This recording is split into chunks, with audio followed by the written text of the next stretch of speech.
जय हिंद प्यारे बच्चों, कैसे हो आप सभी का स्वागत है आपके अपने यूट्यूब चैनल एसएम एग्जामपुर पर। तो आज का जो वीडियो है वो ये है कि जो एनटीपीसी की एग्ज़ाम हुई थी आपके जून मंथ के अंदर, उनका आपका रिजल्ट कब तक आएगा,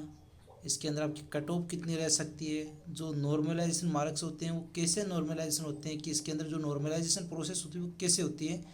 और आपके जो परसेंटाइल स्कोर, जो पहले जो नॉर्मलाइजेशन होता था वो कैसे होता था, अब क्या प्रोसेस है, इसमें क्या बदलाव हुए हैं। और कई स्टूडेंट ऐसे हैं जिनके कम नंबर होने पर भी नॉर्मलाइजेशन में 20-30 नंबर बढ़ जाते हैं और उनका सिलेक्शन हो जाता है, और कईयों के सिर्फ 5-10 नंबर बढ़ते हैं। तो वो सब सवालों के जवाब आपको इस वीडियो में मिलेंगे, तो इस वीडियो को लास्ट तक देखना।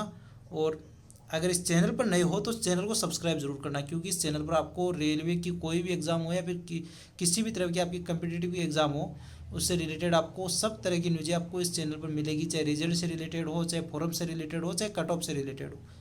तो इस वीडियो के अंदर मैं आपको बताऊंगा कि इसके अंदर आपका नॉर्मलाइजेशन प्रोसेस कैसे होता है, नॉर्मलाइजेशन में नंबर कब बढ़ते हैं, और जिन बच्चों के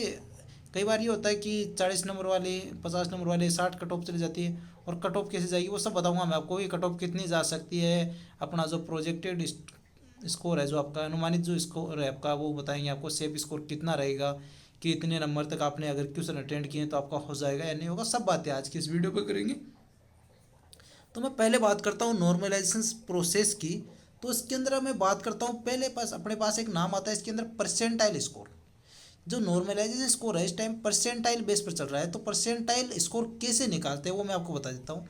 तो वो निकालने के लिए पहले बच्चों को क्या होता है कि परसेंटाइल स्कोर निकालने के लिए क्या करते हैं कि number of candidates appeared in the shift with raw score equal to or less than the, यानी कि जो आपके पास जो कैंडिडेट है किसी शिफ्ट के अंदर है, जिसके अंदर जो उनकी रो मार्क्स है या तो इक्वल होने चाहिए या कम होने चाहिए। क्या कर रहा है, जो आपके जो किसी स्टूडेंट का अगर परसेंटाइल स्कोर निकालना है तो क्या होता है कि जो उसके जो रो मार्क्स आ रहे हैं ना, उससे कम वाले और उसके बराबर नंबर वाले कितने कैंडिडेट हैं, और उनके अंदर भाग कितने का देना, डिवाइड कितने से करना है कि जो टोटल जिस शिफ्ट में उनकी एग्ज़ाम हुई है उस शिफ्ट में कितने बच्चे प्रेजेंट थे, उससे भाग दे करके 100 से मल्टीप्लाई कर देना। ये आपका रहेगा परसेंटाइल स्कोर निकालने का तरीका, कि परसेंटाइल स्कोर कैसे निकालते हैं। तो परसेंटाइल स्कोर निकालने का पहले बच्चों मैंने क्या बता दिया कि number of candidates appeared in the shift with raw score equal to or less than the candidates, यानी क्या करा कि ऐसे स्टूडेंट जिनके नंबर आपके बराबर हैं या आपसे कम है। कितने स्टूडेंट, जैसे मान लो कि किसी एग्जाम में एक शिफ्ट के अंदर 500 बच्चे हैं, आप किसी स्टूडेंट के 54 नंबर आ रहे हैं, तो उस 54 नंबर से कम वाले और 54 वाले जितने बच्चे हैं वो उनकी संख्या, और टोटल कितने बच्चे प्रेजेंट थे उनकी संख्या से डिवाइड कीजिए, फिर 100 से मल्टीप्लाई कर दीजिए। आपका परसेंटाइल निकालने का एक तरीका है, इससे परसेंटाइल निकालते हैं। अब कहते हैं सर नॉर्मलाइज मार्क्स निकल गए, नहीं बिल्कुल नहीं निकले बच्चों। नॉर्मलाइजेशन मार्क्स, इसके बारे में भी हम लोग विस्तार से पढ़ेंगे। फिर क्या कहता है कि the percentile score for the raw mark score of all the candidates for all the shifts would be merged and should be shall be called the RRB score, which will then the used for the complete result and further processing. यानी कि जो आपके percentile score है उसी से आपका result निकलता है, और परसेंटाइल स्कोर आपके 5 डेसिमल तक निकाले जाते हैं, 5 डेसिमल तक निकाले जाते हैं आपकी। फिर उसमें आपको क्या करना है कि परसेंटाइल स्कोर है उसी के अकॉर्डिंग आपकी जो मेरिट लिस्ट निकाली जाती है। अब कई बच्चों की ये डाउट रहता है कि सर मेरिट लिस्ट निकलती है उसके अंदर यदि किसी के सेम परसेंटाइल स्कोर हो जाए तो क्या होता है, तो उसकी जन्म डेट को आधार माना जाता है। अगर जन्म डेट भी कई बार सेम मिल जाए तो आपके जो नाम है आपका जो अल्फ़ाबेट, उसको भी आधार मान करके आपकी कट ऑफ आगे निकाली जाती है। तो ये हो गई प्रोसेस। अब इसके बारे में हम बेस शिफ्ट के बारे में बात करेंगे कि बेस शिफ्ट क्या होता है, कि जो selection of base shift is the shift having the highest mean, यानी कि जो हाईएस्ट जो एवरेज होता है वो among all the shifts of CBT with the condition that is present candidate counts should be 70% और more than the average of all shift, यानी कि जो आपके जितने भी आपकी एवरेज हुए हैं एवरेज मार्क्स आपके निकाले जाते हैं। पर एवरेज मार्क्स निकाले जाते हैं तो कौन सी शिफ्ट ऐसी है जिसके आपके हाईएस्ट आपको एवरेज मिले, तो वो बेस्ट शिफ्ट होती है। In case the highest mean of the 2 shifts are same, यदि 2 शिफ्टों के अंदर अगर आपकी सेम अगर हाईएस्ट मार्क्स आ जाए, हाईएस्ट जो एवरेज आ जाए, तो वो क्या होता है कि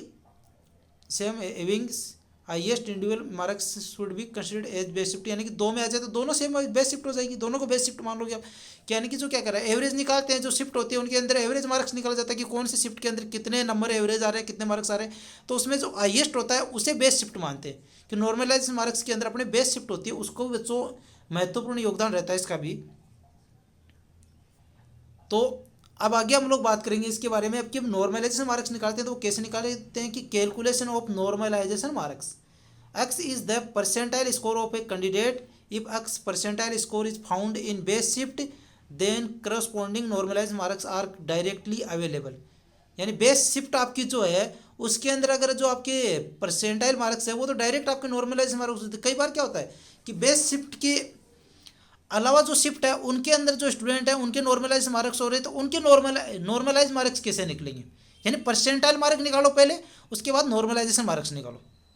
तो इसके अंदर जो कुछ फॉर्मूले दे रखे हैं आपको, for the candidates whose percentile score is greater than, यानी कि कई स्टूडेंट ऐसे होते हैं कि जो आपकी बेस्ट शिफ्ट है उसके अंदर जो परसेंटाइल जो स्कोर बन रहे हैं, एवरेज स्कोर बन रहा है, उससे अगर आपके परसेंटाइल स्कोर ग्रेटर देन या इक्वल है, ज़्यादा है या कम है, तो ये फॉर्मूला आपको इक्वल यूज में लेना है कि n equal to y2 minus y1 upon x2 minus x1 into x minus x1 plus y1। अब आपका n क्या है, नॉर्मलाइजेशन मार्क्स है, कि x2 क्या है, is immediate higher percentile score in best shift. जो आपकी बेस्ट शिफ्ट है उसके अंदर जो आपके क्या x2 क्या है, बेस्ट शिफ्ट के अनुसार जो आपके हाईएस्ट स्कोर है वो बता रहे हैं, उसके अंदर हाइयर जो परसेंटाइल स्कोर है सबसे ज़्यादा वो जो है बता रहा है। दूसरा x1 क्या है, उसके अंदर लोअर परसेंटाइल स्कोर है बेस्ट शिफ्ट के अंदर। अब जो आपका आपकी बेस्ट शिफ्ट के अब y2 क्या है, कि जो बेस्ट शिफ्ट के अनुसार जो आपके जो नंबर आ रहे हैं, आपकी जिस शिफ्ट में आपने एग्ज़ाम दिए है उसके अंदर जो आपके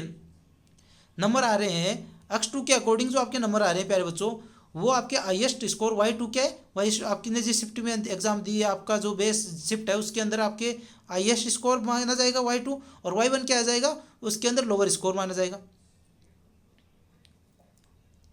यानी कि आपका जो x1 के क्रोस्पॉन्डिंग आपका जो स्कोर है वो माना जाएगा, और y1 तो और y2 क्या माना जाएगा, x2 के क्रोस्पॉन्डिंग स्कोर माना जाएगा। ये तो क्या हो जाएगा कि अगर किसी के रो मार्क्स आपके जो आपके परसेंटाइल स्कोर है वो अगर